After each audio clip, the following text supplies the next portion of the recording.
ஆண்டவராகிய இயேசு கிறிஸ்து நாமத்தினால் உங்களுக்கு வாழ்த்துக்கள் சொல்கிறேன். இன்னைக்கு நம்ம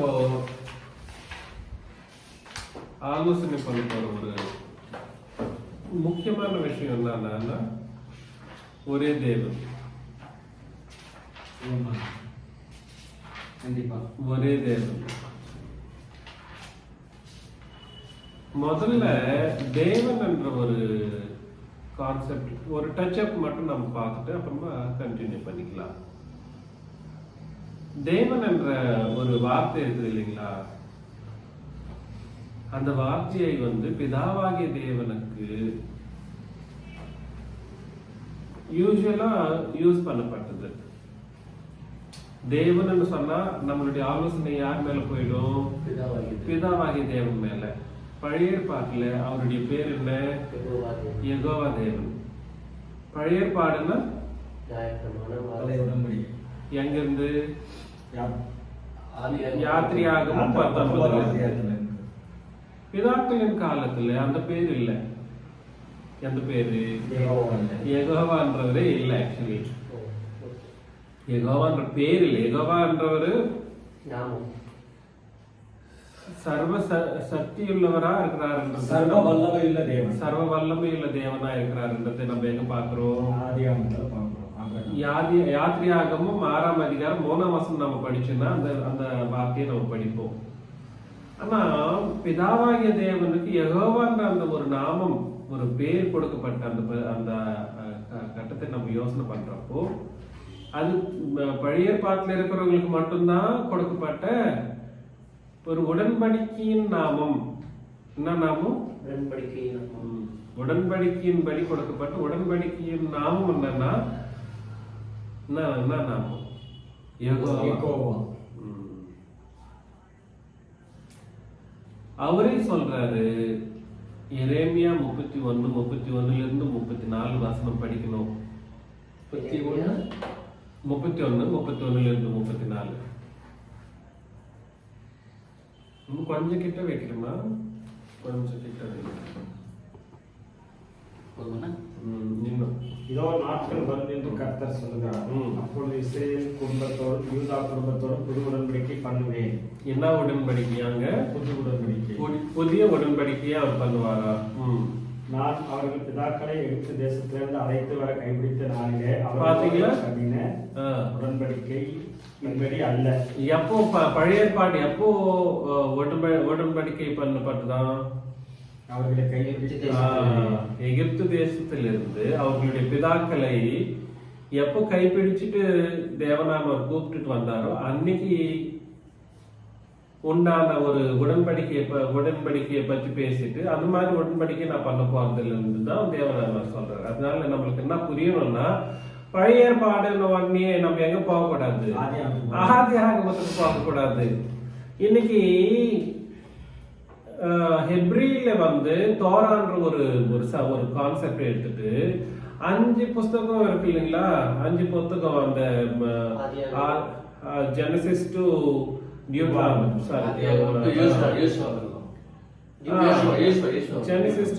டியூட்ரானமி இருக்கு இல்லைங்களா, அது வரைக்கும் இருக்கிற அந்த 5 உபாகமம் வரைக்கும், ஆதி ஆகமத்தில இருந்து உபாகமம் வரைக்கும் நியாயப்பிரமாணம்ன்ற மாதிரி பேசிட்டுறாங்க.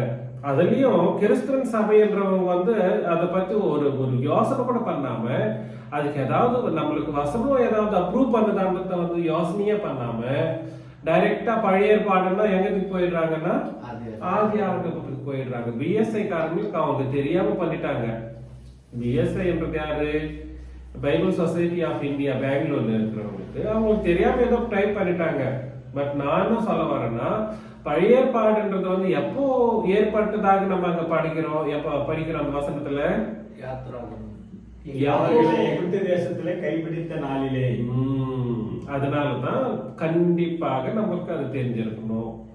சோ தோரா அந்த மாதிரி எல்லாம் பிப்ளிக்கல் கான்செப்ட்ஸை நம்ம இது டிவைட் பண்றப்போ அதுல பெரிய தீர்க்க தரிசன புத்தகங்கள், சிறிய தீர்க்க தரிசன புத்தகங்கள், சங்கீதங்கள், சங்கீத புத்தகம் பிளஸ் அந்த நீதிமொழிகள், அது மாதிரியான அது டிவிஷனே தேவையில்லைங்க.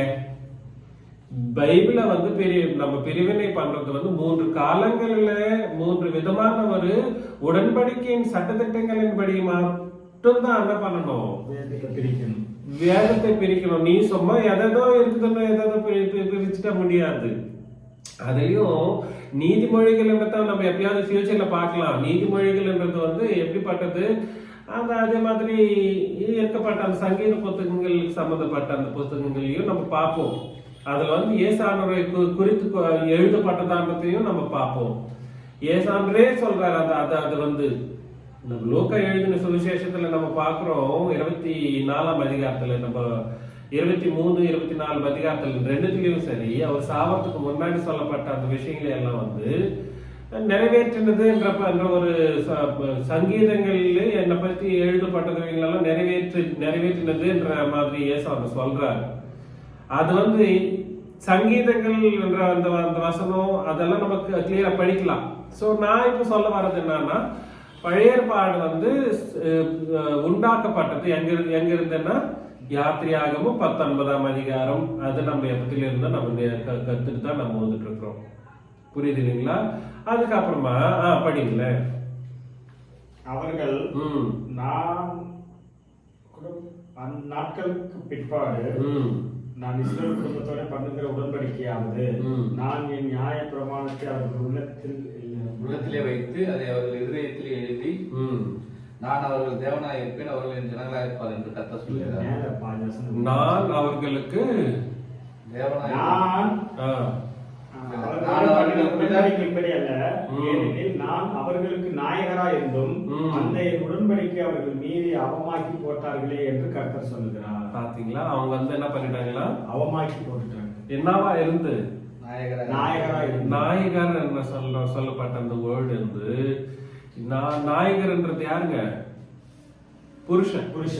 நான் புருஷனா இருந்தோம். இன்னும் நம்ம பார்க்கிறோம் பழைய ஏற்பாட்டுல தேவனானவர் சொல்றாரு, இது என்னுடைய மனைவியை போல உங்களை நான் வந்து ரொம்ப செல்லமா பார்த்துட்டேன். நீங்க வந்து என்னை எப்பவுமே அசட்டை பண்ணிட்டே தான் வந்துட்டு இருந்தீங்கன்னு சொல்றாரு. இங்கேயும் அதுதான் சொல்றாரு. நீ இங்க என்னைக்குமே சரி என்னுடைய கட்டளைகளை, என்னுடைய பழைய உடன்படிக்கையை என்னைக்குமே நீங்க என்ன பண்ணல, கை கொள்ளவே இல்லை. பிதாவாகி தேவன் சொல்றேன். அதனாலதான் நான் என்ன பண்ண போறேனோ நெக்ஸ்ட் வசனத்துல, அந்த நாட்களுக்கு பிற்பாடு நான் இஸ்ரவேல் குடும்பத்தோடு பண்ண போகிற உடன்படிக்கையாவது, நான் என் நியாய பிரமாணத்தை அவர்கள் உள்ளத்திலே வைத்து அதை அவர்கள் இருதயத்திலே எழுதி, நான் அவர்கள் தேவனாய் இருப்பேன், அவர்கள் என் ஜனமாய் இருப்பார்கள் என்று கர்த்தர் சொல்கிறார். அந்த காலத்துல வரப்போற அந்த புதிய ஏற்பாட்டின் நியாய பிரமாணம்ன்றது நியாய பிரமாணம்ன்ற வந்து ஒரு வேர்டு யூஸ் பண்ணதுனால அது வந்து நியாய பிரமாணம் கிடையாது, பழைய ஏற்பாடு கிடையாது. அது வந்து புதிய ஏற்பாட்டை குறிக்கிற ஒரு தீர்க்க தரிசன வசனம் பண்றதுனால நம்ம அப்படிதான் யோசனை பண்ணணும். அது புதிய ஏற்பாட்டை குறிக்கிற தீர்க்க தரிசன வசனம். அதனால நியாய பிரமாணம் என்ற அந்த ஒரு வார்த்தையை வந்து அங்க யூஸ் பண்ணப்பட்டது. அந்த காலத்துல என்ன பண்ணுவாரா, அவர் என்னவா இருப்பாராம்?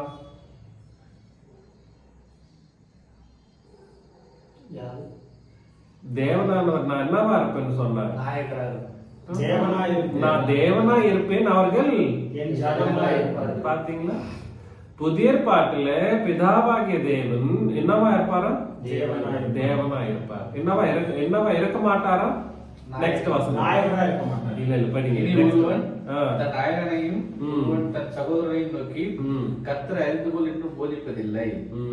அவர்களில் சிறியவன், அங்க கர்த்தரை தமிழில் எழுதிட்டாங்க. யெகோவாவை பத்தி இனிமே யாருமே என்ன பண்ண மாட்டாங்களா? தன்னுடைய அயல்காரனுக்கும் இல்ல சகோதரனுக்கும் உபதேசமே பண்ண மாட்டாங்களா? அவர்களில் சிறியவர் யாரை பத்தி சொல்ல மாட்டாங்களா? யெகோவா தேவனை பத்தி. சிறியவர் முதல் பெரியவர் மட்டும் எல்லாரும் போதும். புதிய பாட்டின் சட்டத்துல வந்து யெகோவான்ற அந்த வேர்டு வந்து நம்மளுக்கு எதுக்கு யூஸ் பண்ணப்படல என்னன்னா, காரணம் இது. அவர் யெகோவாக இருக்க மாட்டார். அவர் என்னவாக இருப்பார்? தேவன். அதுவாகதான். அதனாலதான் நம்ம பழைய புதிய பாட்டு படிக்கிறப்ப எப்பவுமே சரி அவர் தேவனாக தான் இருந்தார். அப்படின்னு நீங்க ஒரு கேள்வி கேட்கலாம். மத்தேயு, மார்க்கு, லூக்கா, யோவான்ல யெகோவான்ற பதம் யூஸ் பண்ணப்படலையே, அந்த ஒரு வேர்ட் யூஸ் பண்ணப்படலையே, அது எப்படின்னு கேட்கலாம். மத்தேயு, மார்க்கு, லூக்கா, யோவானும் சரி, இயேசு ஆண்டவர் மரணத்துக்கு அப்புறமா தான் அது எழுதப்பட்டது. கிபி 42க்கு அப்புறமா தான் அது எழுதப்பட்டது. அதனால அவங்களுடைய அப்போஸ்தலர்களுடைய இல்ல அப்போஸ்தலர் கூட இருந்த அந்த சீடர்கள் இருந்தார்கள் இல்லையா, அவங்களுடைய யோசனை எல்லாம் என்ன ஆயிடுச்சுன்னா, யெகோவான்ற வேர்டை வந்து யூஸ் பண்ணக்கூடாதுன்ற மாதிரி என்ன பண்ணிட்டாங்கன்னா, மத்தேயு, மார்க்கு, லூக்கா, யோவான்லையும் அப்ப அவங்க எந்த காலம் இது? புதிய பாட்டின் காலம். புதிய பாட்டின் காலத்துல அந்த பேர் யூஸ் பண்ணலாமா? யூஸ் பண்ணக்கூடாது. அதனாலதான் மத்தேயு, மார்க்கு, லூக்கா, யோவான்லையும் எழுதுறப்ப மட்டும்தான், அதை நான் சொல்றது புரிஞ்சுக்குங்க, எழுதுறப்போ அந்த யெகோவான்ற அந்த வேர்டை வந்து யூஸ் பண்ணாம போயிட்டாங்க. இன்னைக்கு ஜெபத்துல கூட நிறைய பேர் யெகோவா தேவன் அதெல்லாம் நம்ம சொல்றதுக்கு இல்லவே இல்லையே. நான் பாடல்கள்லயே தமிழ்ல இருக்கட்டும், தெலுங்குல இருக்கட்டும், கன்னடா போனா கன்னடாலயும் இருக்கட்டும், அந்த பாடல்கள்லயே வந்து யெகோவான்ற அந்த ஒரு அந்த வேர்டை நான் எடுத்துட்டு தான் நான் பாட வைக்கிறேனே. அந்த வேர்டு நம்மளுடைய உடன்படிக்கையின் நாமம் கிடையாது. யெகோவான்றது வந்து நம்மளுடைய உடன்படிக்கையின் நாமம் கிடையாது. நம்மளுடைய உடன்படிக்கையில யெகோவான்றவர் என்னவா இருப்பாராம்? தேவனா இருப்பார். அதனாலதான் தேவன் என்ற அந்த ஒரு வேர்ட் வந்து யூஸ் பண்ணப்பட்டது ரொம்ப விரிவியாக. புரியுதுங்களா? பாயிண்ட் 1. பாயிண்ட் 2, அந்த பேர் வந்து ஆதியாகமத்துல கூட அது கூட அதேதான். யார் எழுதுனது? மோசே எழுதினார். மோசே மோசேக்கு தேவன் என்னவா தெரியும்? யெகோவா தான் தெரியும். அதனாலதான் 2ஆம் அதிகாரம் 7ஆம் வசனத்துல இருந்து நம்ம படிக்கிறப்போ யெகோவா நாமத்திலே ஜெபம் பண்ண ஆரம்பித்தார்கள் என்ற ஒரு வேர்டை நம்ம பார்ப்போம். புரியுதுங்களா? நான் சொல்றத கேளுங்களேன். ஆதியாகமம் 1ஆம் அதிகாரத்துல இருந்து ஆக்சுவலி டைம் ஃப்ரேம் அப்படிதான் நம்ம கால்குலேஷன் பண்ணாங்க. 1ஆம் அதிகாரத்துல இருந்து மோசே காலத்துல வரைக்கும், மோசே வரைக்கும் 2500 வருஷம்ன்ற மாதிரி கால்குலேஷன் பண்ணிருக்காங்க. அது 2500 வருஷம் மட்டும் கிடையாது. ஆக்சுவலி 1ஆம் அதிகாரமே பல கோடி வருஷங்கள் ஆயிடுச்சு. 1ஆம் அதிகாரம், ஆதியாகமம் 1ஆம் அதிகாரம் வந்து பல கோடி வருஷங்கள். யாத்திராகமும் 6ஆம் அதிகாரத்துல தெளிவா சொல்றாரு, சர்வ வல்லமையுள்ள தேவன் என்னும் நாமத்தினால் நான் ஆபிரகாமுக்கு, ஈசாக்கு, யாக்கோபுக்கும் தரிசனமானேன். ஆனாலும் யெகோவா என்னும் என் நாமத்தினால் அவர்களுக்கு அறியப்படவில்லை. கரெக்ட். அதுதானே நான் சொல்றது. அதான் 6ஆம் அதிகாரம் 3ஆம் வசனம் நான் சொன்னப்போ 6:3 யெகோவான்ற ஒரு நாமமே அவங்களுக்கு தெரியாது. ஏன் அந்த பேர் யூஸ் பண்ணப்படுறதுன்னா மோசே யூஸ் பண்ணப்படுது. எழுதுனது யாரு? மோசே. எப்ப எழுதினா? 2500 வருஷத்துக்கு அப்புறமா. அந்த 2500 வருஷம்ன்றது வந்து ஆதாம்ல இருந்து மோசே வரைக்கும் தவிர ஆதாமுக்கு முன்னாடி என்ன உருவாக்கப்பட்டது? 6 நாட்களிலே எல்லாம் உருவாக்கப்பட்டது. அந்த 6 நாட்கள்ன்றது வந்து 6 நாட்கள் கிடையாது, 6 கோடி நாட்கள் என்று கூட சொல்லலாம். நம்மளுடைய கவுண்டிங் படி நம்ம கவுண்டிங் போட்டோம்னா 6 கோடி வருஷமா கூட இருக்கலாம். ஏன்னா that is completely different time frame. நீங்க பாத்தீங்கன்னா ஆதியாகமத்துல வந்து மொத 3 நாளிலே தேவனானவர் வந்து அந்த சிருஷ்டியை சிருஷ்டித்துட்டு வர்றப்போ 4ஆம் நாளில மட்டும்தான் என்னத்த சிருஷ்டிக்கிறாரு? சூரியனும் சந்திரனும் சிருஷ்டிக்கிறார். 4ஆம் நாளில சிருஷ்டித்தது அது என்ன சொல்றாருன்னா, இது என்ன பண்ணுவான்? காலத்தை குறிக்கக்கூடிய ஒரு ஜோதிகளாக இது இருக்கும்ன்ற மாதிரி 4ஆம் நாளில ஏற்படுத்தக்கூடிய அந்த விஷயத்த சொல்றார். புரியுதுங்களா? 4ஆம் நாள்லயும் 3ஆம் நாள்லயும் அது பாத்துக்குங்க. அதுக்கு 3ஆம் நாளில அதுக்கு முன்னாடி 2 நாள் என்ன பண்ணப்பட்டது? கவுண்ட் பண்ணப்பட்டதா இல்லைங்களா? அதுக்கு முன்னாடி 2 நாள்ல 2 நாள் ஆயிடுச்சு. 1 நாள் ஆயிடுச்சுன்றது 2 நாள் ஆச்சுன்றது கவுண்ட் பண்ணப்பட்டதா இல்லையா? கவுண்ட் பண்ணப்பட்டது. அப்ப அது எதை வச்சு அது கவுண்ட் பண்ணப்பட்டது? 3ஆம் நாள்ல தானே இந்த சூரிய சந்திரனையும் தேவனானவர் சிருஷ்டித்தார்.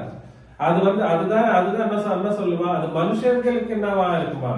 காலத்தை குறிக்கிற ஒரு காலமானமாக இருக்குன்ற மாதிரி அங்க சொல்ல. அதுக்கு முன்னாடி என்ன பண்ணப்படுறது? காலம்ன்றது வந்து கவுண்ட் பண்ணப்பட்டது. புரியுது இல்லைங்களா? சரி, அது நம்ம அப்புறம் பார்க்கலாம். அதே மாதிரி ஆதாமில இருந்து மோசே வரைக்கும் கிட்டத்தட்ட 2500 வருஷம் ஆனதுக்கு அப்புறமா தேவனானவர் மோசையின் மூலமாக ஆதி ஆகமத்தை நம்ம எழுதி வைக்கிறப்போ, ஆதி ஆகமத்தை எழுதுறப்போ தேவனானவர் வந்து யெகோவாவாக தான் தெரியுமே தவிர சர்வ வல்லமையுள்ள தேவனாக மோசேக்கு தெரியாது.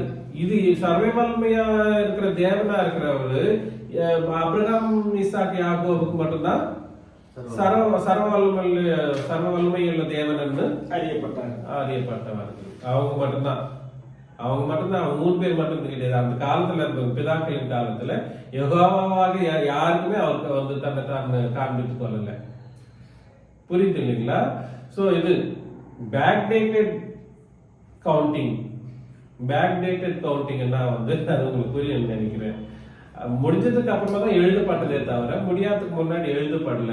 ஆனா நம்ம காலத்தை வந்து நம்ம இப்படி கொஞ்சம் பக்கத்துல வச்சுட்டா புதிய பாட்டின் சட்டத்திட்டத்திலையும் சரி, மத்திய மார்க், லூக்கா, யோவான்லயும் சரி, யெகோவான்ற அந்த ஒரு வேர்டு எதுக்கு யூஸ் பண்ணப்படலன்னா மத்திய மார்க், லூக்கா, யோவான்லயே கிபி 40 வருஷத்துக்கு அப்புறமா தான் எழுதப்பட்டது.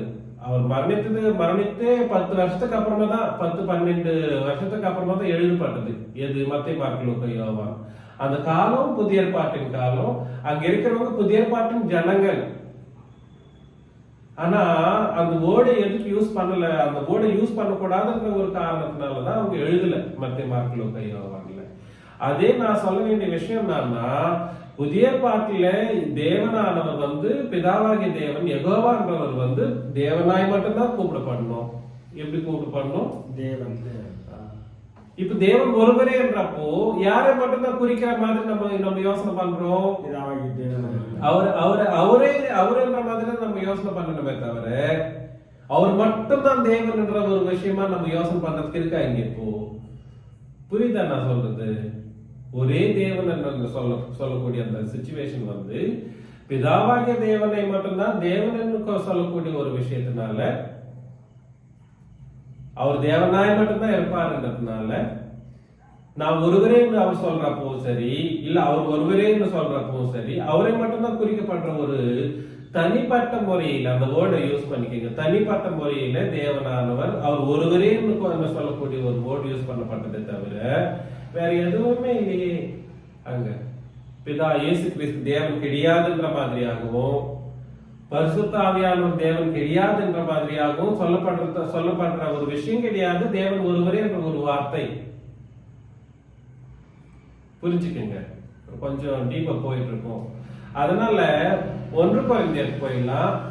8ஆம் அதிகாரம் 6ல இருந்து.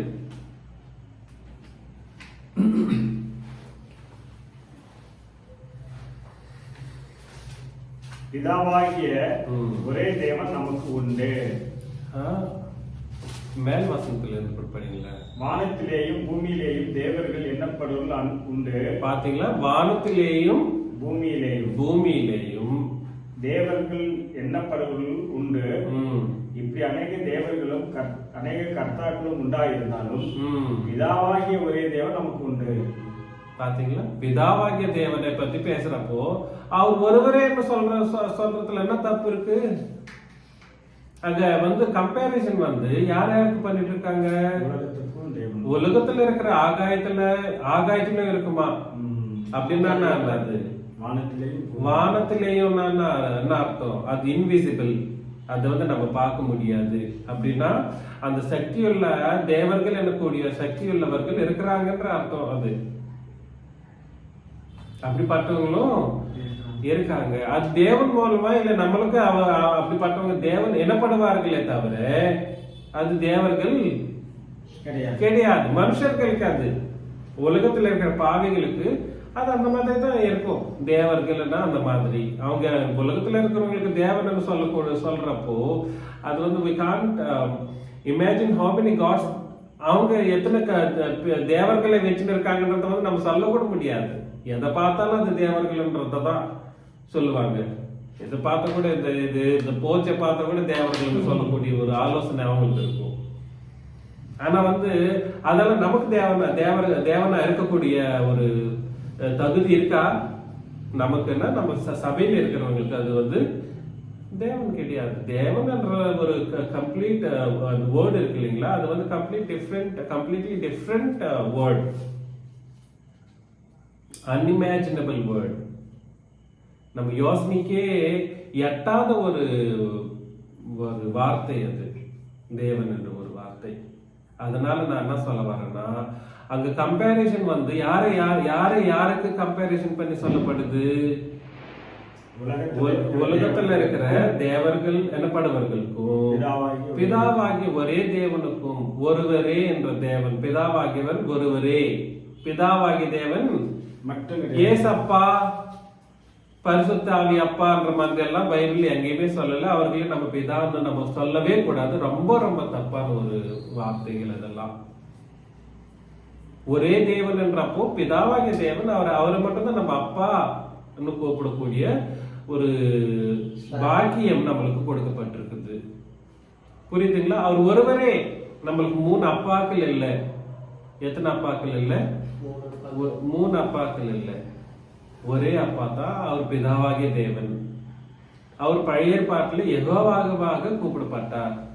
பழைய ஏற்பாட்டுக்கு முன்னாடி இருந்த அந்த காலத்துல சர்வ வல்லமை உள்ள தேவனா இருந்தார். அப்படிதான் அவங்களுக்கு தெரியும். அதனால ஒரே தேவன் என்று சொல்றப்போ அது யாரை மட்டும்தான் குறிக்கிற அந்த ஒரு வார்த்தையா இருக்கிறது? ஆனா ஒரு வாட்டி படிங்களா, இப்போ பார்க்கலாம். வானத்திலேயும் பூமியிலேயும் தேவர்கள் எண்ணப்படுகிறது உண்டு. அநேக தேவர்களும் அநேக கர்த்தாக்களும் இருந்தாலும் பிதாவாகிய ஒரே தேவன் நமக்கு உண்டு. பிதாவாகிய ஒரே தேவன் நமக்கு. அங்க பாத்தீங்களா, அங்க ரொம்ப இம்பார்ட்டன்டா நம்ம மைண்ட வச்சு படிக்கணும். ஒரே தேவன் என்று சொல்லப்படுற அந்த ஒரு வார்த்தையை நீங்க புரிஞ்சுக்கணும். ஒரே என்ற அந்த ஒரே தேவன் என்ற ஒரு வார்த்தை இருக்குது இல்லைங்களா? அந்த ஒரே தேவன் என்ற அந்த வார்த்தை எப்போ யூஸ் பண்ணப்பட்டது?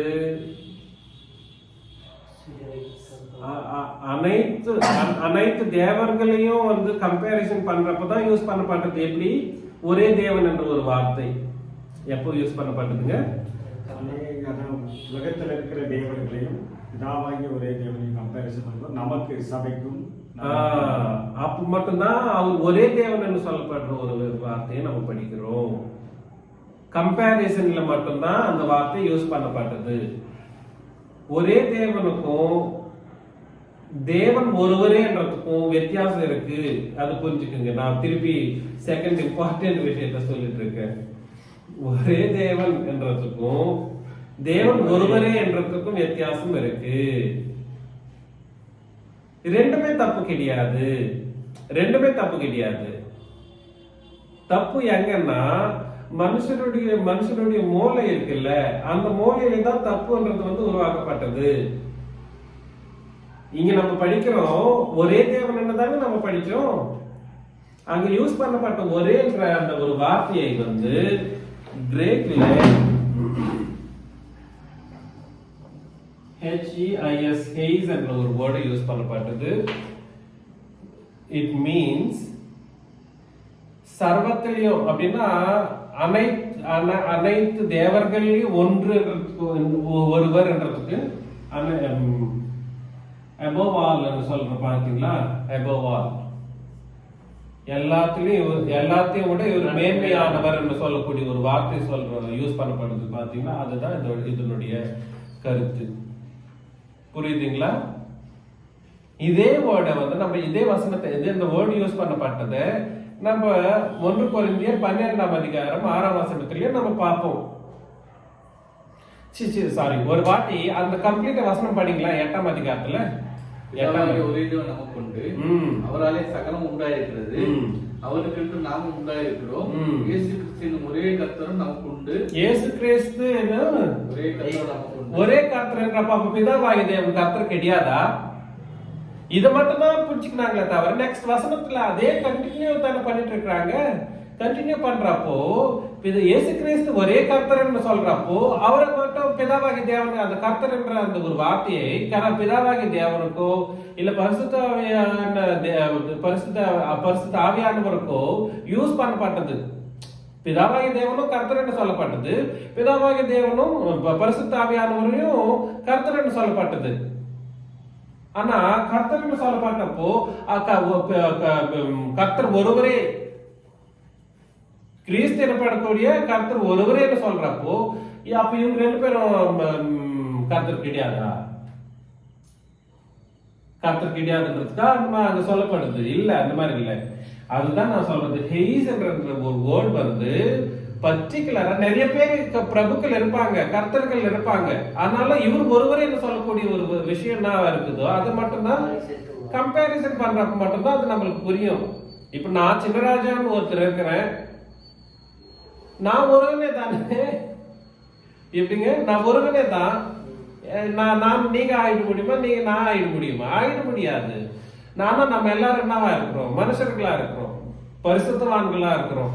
பரிசுத்தவான்கள் என்று சொல்லக்கூடிய ஒரு வேர்டை வந்து நீங்க பரிசுத்தவான்கள், நானும் பரிசுத்தவான். ஆனா நான் ஒருவனே சின்னராஜா என்னக்கூடிய ஒரு பரிசுத்தவான் ஒருவனே. கரெக்டா இல்லைங்களா? அது கரெக்ட் தான். அங்கே சொல்லப்பட்டது அப்படிதான் சொல்லப்பட்டது. பிதாவாகிய தேவனும் கிறிஸ்துவும் சரி, கிறிஸ்து வந்து ஒரே கர்த்தர் என்று சொல்லப்பட்டார். ஆனா அந்த கிறிஸ்து என்ற கர்த்தர் என்று சொல்லப்படக்கூடிய அந்த வார்த்தையை பிதாவாகிய தேவனுக்கு யூஸ் பண்ணக்கூடாதுன்றதுக்கு சொல்லப்படல. அதே மாதிரி பரிசுத்த ஆவியானவருக்கும் யூஸ் பண்ணக்கூடாதுன்ற மாதிரி அங்க சொல்லப்படல. புரியுதுங்களா? இப்ப அங்க போலாம். 12ஆம் அதிகாரம் 6ஆம் வசனம், 6ல இருந்து 8. கிரியைகளிலே வித்தியாசங்கள் உண்டு, எல்லாருக்குள்ளும் எல்லாவற்றையும் நடப்பிக்கிற தேவன் ஒருவரே. ஆவியினுடைய அனுக்கிரகம் அவனவனுடைய பிரயோஜனத்திற்கு என்று அளிக்கப்பட்டிருக்கிறது. எப்படியெனில் ஒருவனுக்கு ஆவியினாலே ஞானத்தை போதிக்கும் வசனமும், வேறு ஒருவனுக்கு அந்த ஆவியினாலே அறிவை உணர்த்தும் வசனமும், வேறு ஒருவனுக்கு அந்த ஆவியினாலே விசுவாசமும், வேறு ஒருவனுக்கு அந்த ஆவியினாலே குணமாக்கும் வரங்களும். அதிகமா போயிட்டு இருக்குமோ? 6ல இருந்து 8. அது என்னன்னா 6ல இருந்து 8 தாண்டிட்டு 5ல இருந்து படிங்க. மொழிகளிலே வித்தியாசங்கள் உண்டு, கர்த்தர் ஒருவரே. கர்த்தர் ஒருவரே. இல்ல 4ல இருந்து 4ல இருந்து பாருங்க. வரங்களில் வித்தியாசங்கள் உண்டு, ஆவியானவர் ஒருவரே. ஊழியங்களிலேயும் வித்தியாசங்கள் உண்டு, கர்த்தர் ஒருவரே. கிரியையிலும் வித்தியாசங்கள் உண்டு, எல்லாருக்குள்ளும் எல்லாவற்றையும் நடப்பிக்கிற தேவன் ஒருவரே. பாத்தீங்களா? தேவன் ஒருவரே என்னாக்கா இவர் மட்டும்தான் சொல்லப்பட்டது. தேவன் சொல்றப்போ நம்ம எப்படி போயிருந்தோம்? புதிய பாட்டுல அவர் என்னவா இருக்கிறார்? பிதாவாகிய தேவன். அப்படிதான் சொல்லப்பட்டதே தவிர தேவன் அவர் மட்டும்தான் தேவன் என்ற மாதிரி சொல்ல வாய்ப்பே கிடையாது. புரியுதுங்களா நான் சொல்றது? தேவன் ஒருவரே என்ற அந்த ஒரு வார்த்தையை வந்து நம்ம கன்ஃபியூஷனா யோசனை பண்றதுக்கு இல்ல. கர்த்தர் ஒருவரே, கிறிஸ்து என்னக்கூடிய கர்த்தர் ஒருவரே என்ன? அவர் ஒருவரே தான். பரிசுத்த ஆவியானவர் ஒருவர்னா இவர் ஒருவர் தான். ஆனா 3 பேரும் ஒண்ணு கிடையாது. 3 பேரும் ஒண்ணு கிடையாது. 3 பேரும் ஒண்ணுன்னா அது ரொம்ப ரொம்ப ராங்கு. அவர் ஒருவர், இவர் ஒருவர், இவர் ஒருவர் அப்படின்னா தனிப்பட்ட முறையிலே அந்த வேர்டை யூஸ் பண்ணுங்க. அது வந்து அனைத்து எப்படி சொல்றோம்? அது அனைத்து எப்படி பார்த்து everything is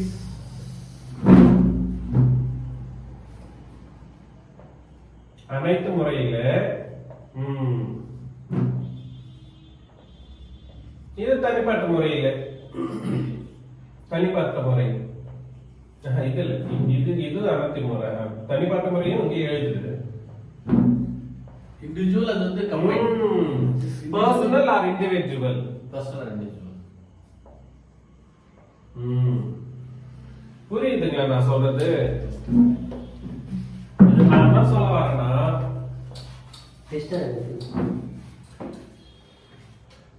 அனைத்து முறையில சொல்லப்பட ஒரு வேர்டு வந்து ஹெய்ஸ் என்ற வந்து வேர்டு. இது மோனோஜீனிஸ் என்ற ஒரு வேர்டு. மோனோஜீனிஸ் என்றது வந்து தனிப்பட்ட முறையில் இவர் ஒருவரே, தனிப்பட்ட முறையில் நானே ஒருவனே, எல்லாத்தையும் யோசனை பண்ணாலும் நான் ஒருவனே, அப்படிதான் சொல்லப்பட்டது பிதாவாகிய தேவனை. இவர் எப்படி ஒருவனோ இயேசு கிறிஸ்துவும் ஒருவர் தான். Personally he is one. அதே மாதிரி யார கம்பேரிசன் பண்ணாலும் இயேசு கிறிஸ்து ஒருவரே தான். பரிசுத்தாவியானவரும் அனைவரிலையும் ஒருத்தர், அவரும் ஒருத்தர் தான். அதே மாதிரி தனிப்பட்ட முறையிலையும் அவரும் ஒருவரே. இதுல என்ன கஷ்டம் இருக்கு? ஆனா தேவன் ஒருவரே என்ற அந்த ஒரு வார்த்தையை வந்து என்ன பண்ணிட்டாங்கன்னா, அது வந்து ஒரு பெரிய இஷ்யூ மாத்திட்டு, தேவன் சொல்லணும்னா பிதாவாகிய தேவனை மட்டும்தான் தேவன் சொல்லணும். ஏசாண்டவர் தேவன் கூடாது, தேசாண்டவர் தேவனே கிடையாது, பரிசுத்தாவியானவர் தேவனே கிடையாது, தேவத்துவமே அவருக்கு இல்லை என்ற மாதிரி எல்லாம் பேசிட்டாங்க.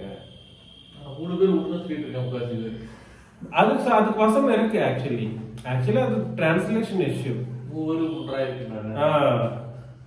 1 யோவான் 5ஆம் அதிகாரத்துல 5ஆம் அதிகாரம் 5-6 வசனத்துல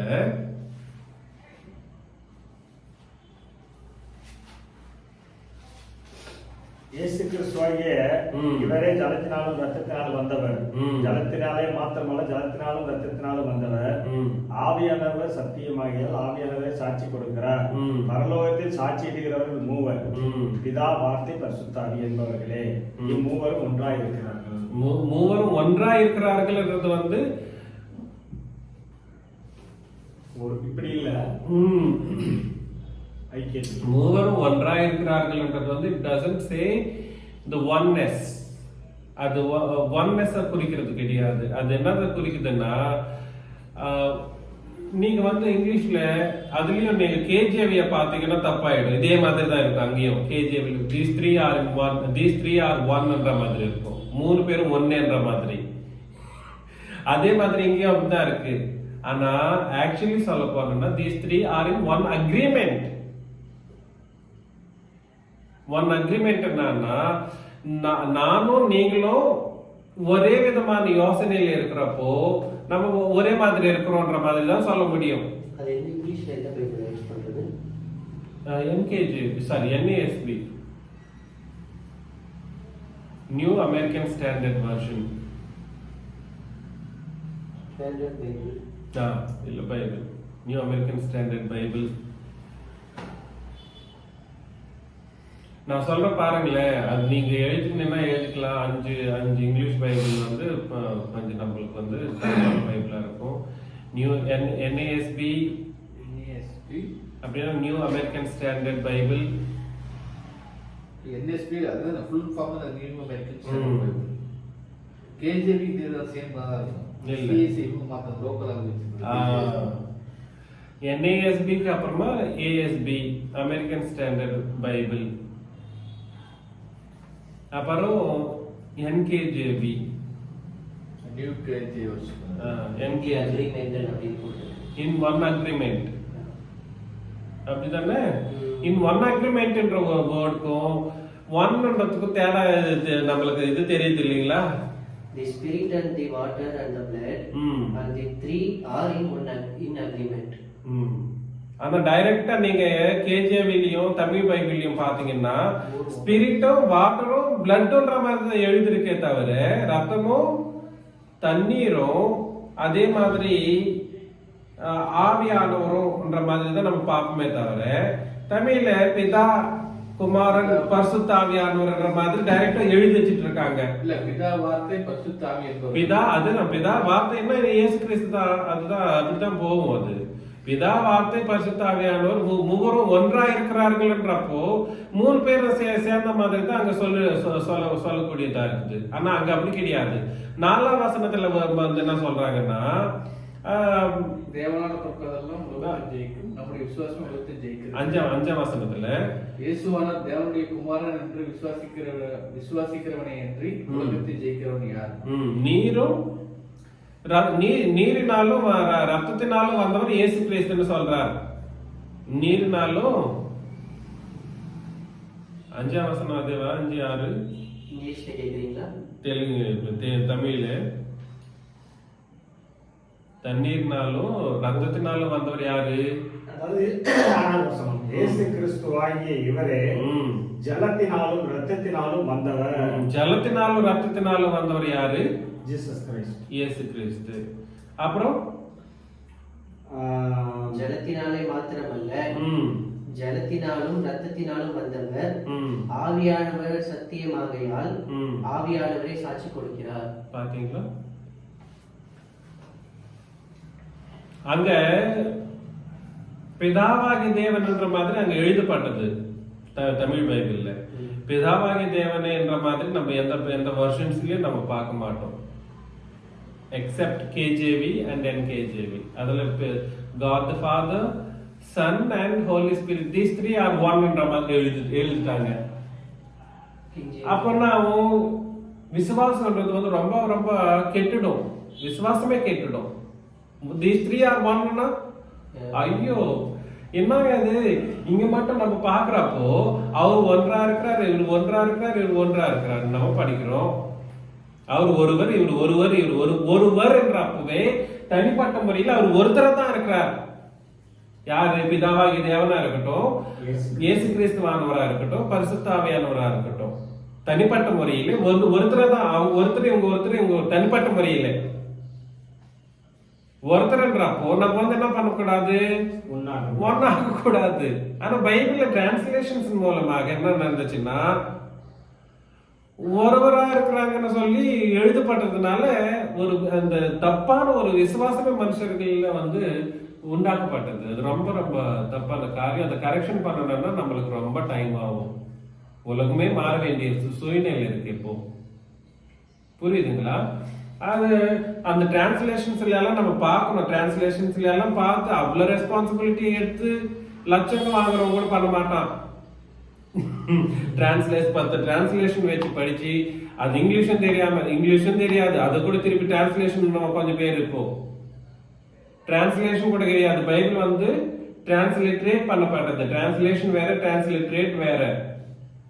புரியுதுங்களா? Translation is something word to word வந்து நம்ம வந்து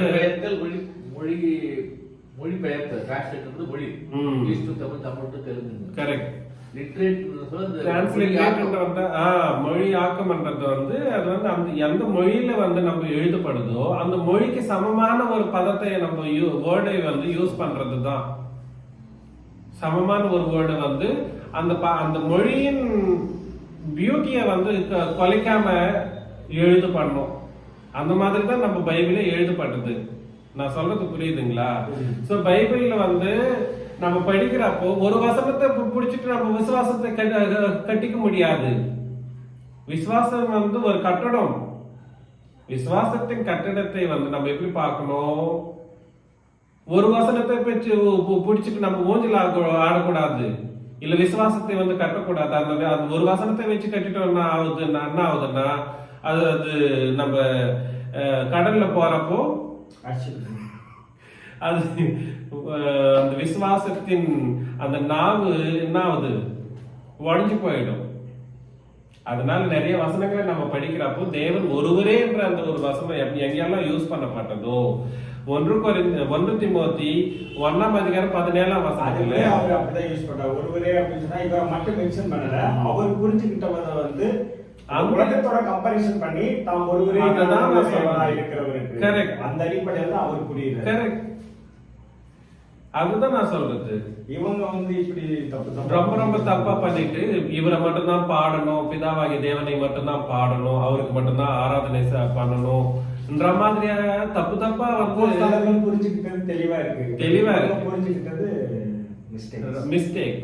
அப்படின்னா இந்த நான் படிக்கிறேன்னா நித்தியமும் அழிவில்லாமையும் அந்தரிசனம் உள்ள ராஜனுமாய் தாம் ஒருவரே ஞானமுள்ள தேவனுமாய் இருக்கிறவருக்கு கனமும் மகிமையும் சதாகாலங்களில் உண்டாயிருப்பதாக. ஆமென். தாம் ஒருவரே ஞானமுள்ள தேவனுமாய் இருக்கிற அந்த ஒரு வார்த்தை, அந்த வசனம் வந்து யாரையும் வந்து என்ன பண்ணல, கம்பேரிசன் பண்ணல. அதனால அது எதை குறிக்கிறது? தனிப்பட்ட முறையில ஒருவராய் இருக்கிறார் என்ற ஒரு அவருக்கு மட்டும்தான் அதை செலுத்தணுன்ற மாதிரி நம்ம படிக்கிறோம். ஆக்சுவலி இங்க 3 பேருமே வராங்க. கரெக்டுங்களா? 3 பேர் எப்படி வராங்க?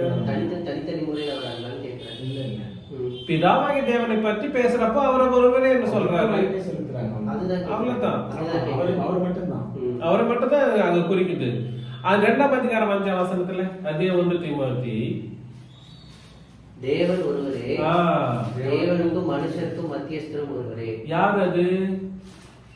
இயேசு கிறிஸ்து. அங்கே பக்கத்துல அங்கே இருக்குல்ல.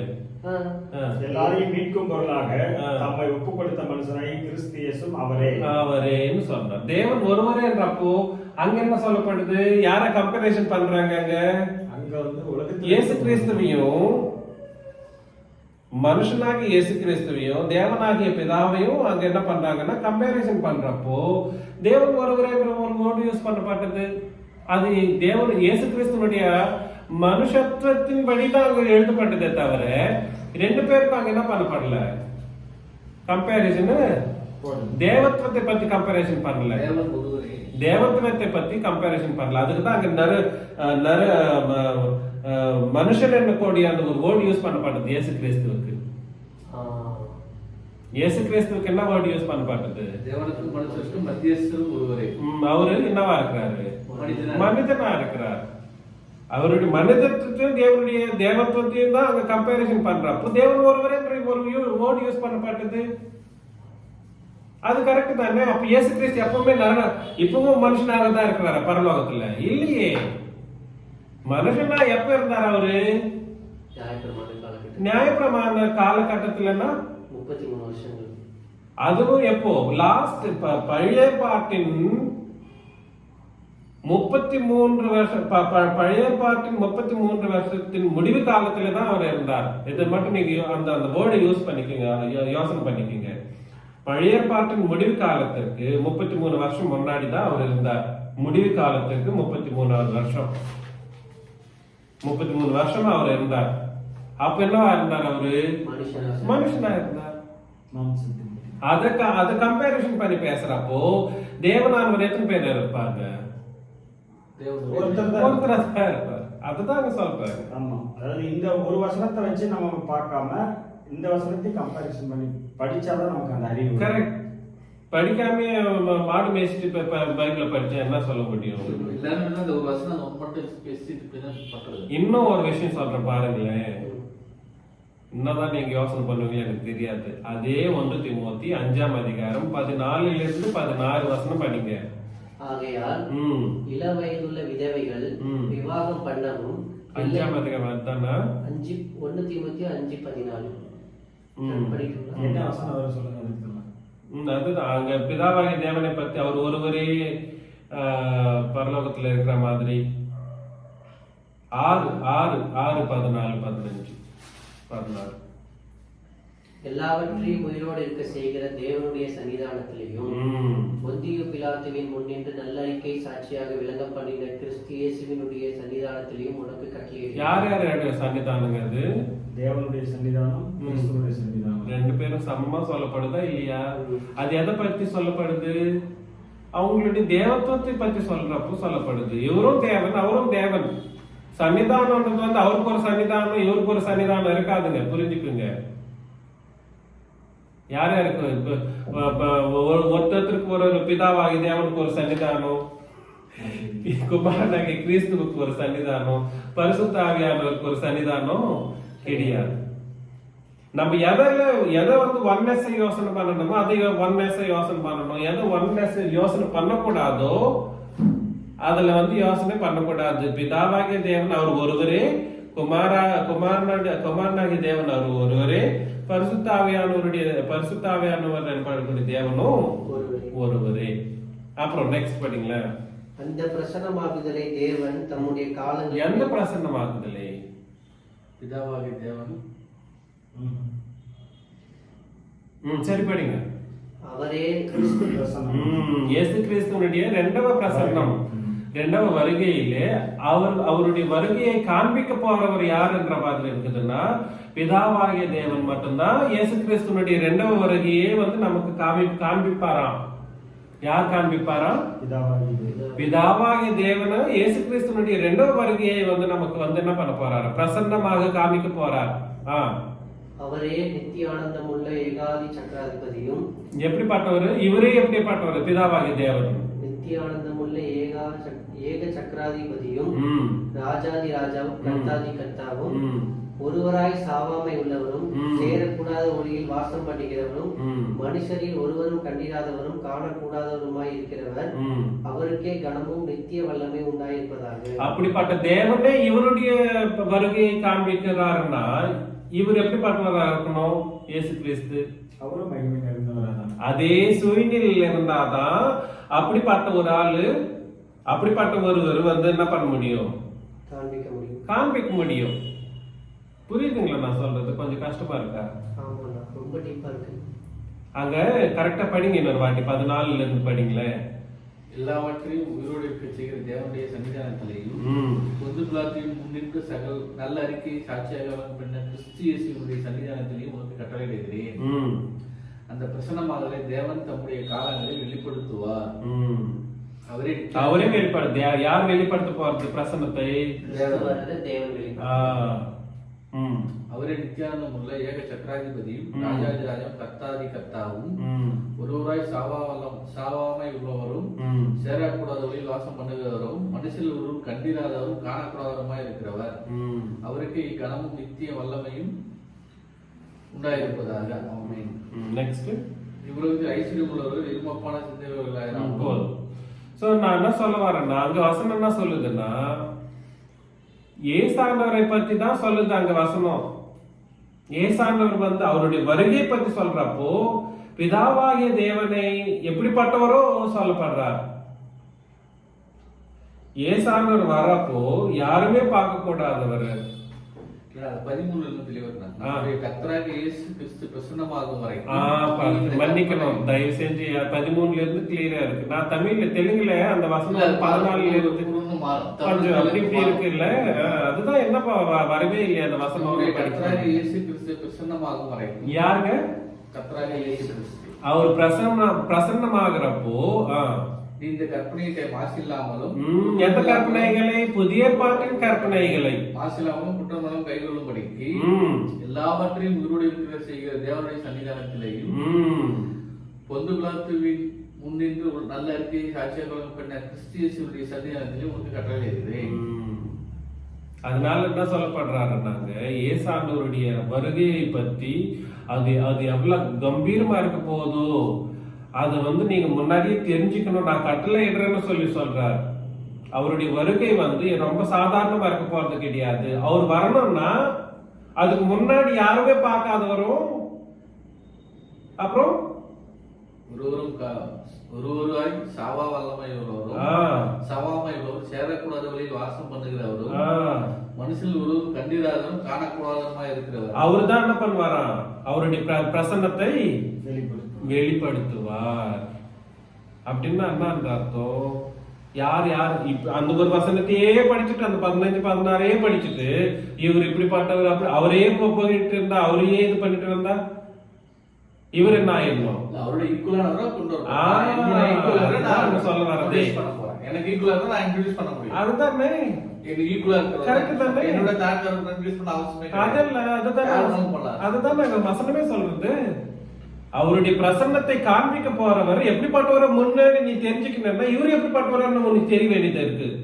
எவரு இயேசு கிறிஸ்து எப்படிப்பட்டவரா இருந்தா அப்படிப்பட்ட தேவன் யாருமே பார்க்காதவனும் யாருமே பார்க்காதவர் அவர்.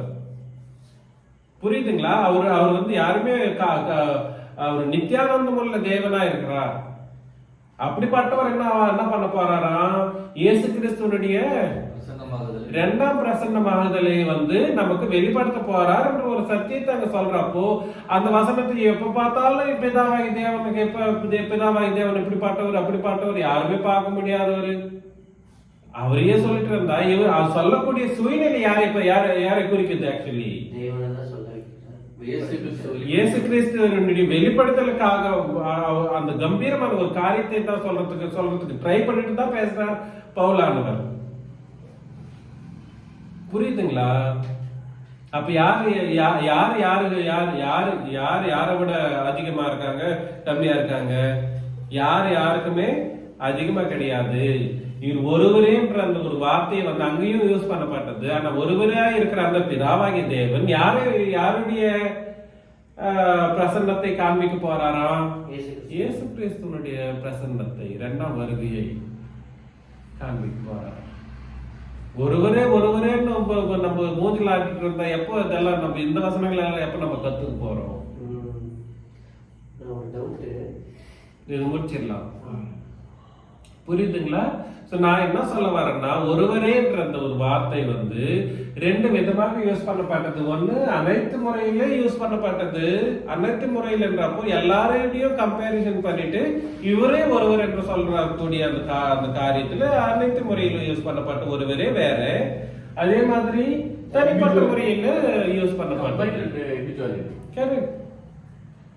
இண்டிவிஜுவலா பர்சனலா இவர் ஒருவரே என்றப்ப அவர் ஒருவரே தான். யார் 10 பேர்னு சொன்னது? நாமளும் இன்னைக்கு சின்னராஜாவோ இல்ல சேகர் பிரதரோ இல்ல தினேஷ் பிரதரோ இல்ல திரு பிரதரோ நீங்க கூட சரி, நீங்க ஒருவரே. அனைத்து முறையில நீங்களும் ஒருவரே. அதே மாதிரி தனிப்பட்ட முறையில நீங்க ஒருவரே தான். நீங்க 10 பேர் இறக்க பாருங்க. அதே மாதிரி தான் இங்கு சொல்லப்பட்டது. பிதாவாகி தேவன் ஒருவரே என்ன, அவர் மட்டும்தான் ஒருவரே. ஆனா தேவன் ஒருவரே என்றப்போ இயேசு கிறிஸ்து தேவன் கிடையாதுன்ற மாதிரியாகவும் பரிசுத்த ஆவியானவர் தேவன் கிடையாதுன்ற மாதிரியாகவும் மனுஷர்கள் சொல்றாங்க. அது தப்பான ஒரு கருத்து, ரொம்ப ரொம்ப தப்பான கருத்து. அந்த கருத்துல போறவங்க யாருமே சரி ரொம்ப பாவம் பண்ணவங்க, அது மன்னிக்க முடியாத பாவத்தை பண்ணவர்களா இருப்பாங்க. 1 2 அப்படி போயிடுறாங்க. பிதாவாகி தேவன் மட்டும்தான் தேவன் என்ற மாதிரி போயிடுறாங்க. இப்படி வந்தா 3 பேரும் ஒருத்தர் ஒரே எப்படி வராங்க? என்னங்க இது? இப்படிப்பட்ட முட்டாளுங்களா இருக்காங்க. அந்த வேர்டை யூஸ் பண்ணக்கூடாது நம்ம எல்லாம். அதாவது இப்ப பெந்தகோஸ்தல கடைசி பெண்டிஷன் சொல்லுவாங்க. கடைசி பண்ண சொல்ல பிதாவாகிய தேவன் இதுல ஒரு தீமோத்தேயுல பிதாவாகிய தேவன் கர்த்தராகிய இயேசு வசனங்களை வந்து நல்லா ஆராய்ஞ்சு பார்த்துட்டு இது யாரை பத்தி குறிக்குது இந்த பார்க்க மாட்டாங்க. இப்போ ஆனா இப்படி இப்படி பண்ணணும், இப்படி வந்தா இப்படி பண்ணணும். பெண்டிஷன் சொல்லி கடைசி முடிக்க சொல்ல பிதாவாகிய கர்த்தராலும் பிதாவாகிய தேவனாலும் கர்த்தராகிய இயேசு கிறிஸ்து நன்மை நியமிக்கவும் கர்த்தராகிய சொல்லு பரிசுத்தவான்களை நன்மை நியமிக்கவும் இன்றும் செலவோடு இருப்பதா. அதெல்லாம் அந்யோன்யம்ன்றது வந்து நம்ம அப்புறமா பார்க்கலாம். அது கூட ரொம்ப கம்ப்ளீட் டிஃப்ரெண்ட் இஷ்யூ. ஸோ இதை நீங்க புரிஞ்சுக்கங்க, இதை யோசனை பண்ணிக்கோங்க. இதை வந்து நம்ம மறக்கவே கூடாது. இதுக்கு அடிஷ்னலா நம்ம இன்னும் நிறைய சப்ஜெக்ட் இருக்கு. நம்ம நிறைய ஃபியூச்சர்ல நம்ம பார்க்கலாம். வாழ்த்துக்கள்.